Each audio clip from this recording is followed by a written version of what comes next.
Nilinaw ng aktres na si Bea Alonzo ang mga kumakalat na balitang engaged na siya at ang iba naman ay sinasabing kasal na ito.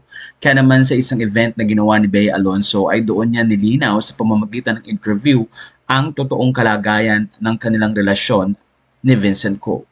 Ayon kay Bea Alonzo, madalas daw ay nauunahan ng mga tao ang pangyayari sa kanyang buhay. I have nothing to clarify and I want to keep things private. And yeah, there's nothing to say actually. I'm very happy, yes. Ito ang naging saad ni Bea Alonzo. Samantala, alam naman ni Bea na maraming mga fans siyang naghihintay sa mga grand reveals ng kanyang buhay. Pero ayon kay Bea, walang maaasahan ang publiko tungkol sa mga grand reveal na hinihintay ng bawat isa. Parang alam mo, huwag na kayong maghintay kasi walang magiging grand reveal. I really want to focus on my personal life being private right now.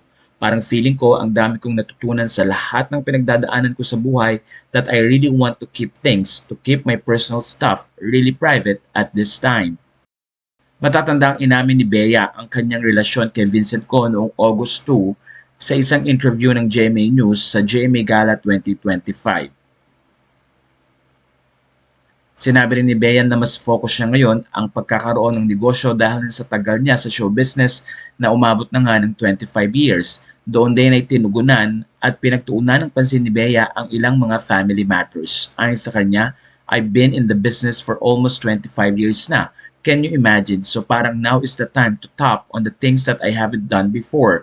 Feeling ko hindi ko pa nare-reach yung full potential ko when it comes to other things like business and I'm really enjoying discovering kung ano pa yung kaya kong gawin. Matatandang kasama ni Bea Alonzo ang kanyang boyfriend na si Vincent Co sa isang event na kung saan ay nandun din sina Doc Ivy. Samantala umaasa naman ng mga fans na magiging masaya si Bea sa kanyang bagong relasyon.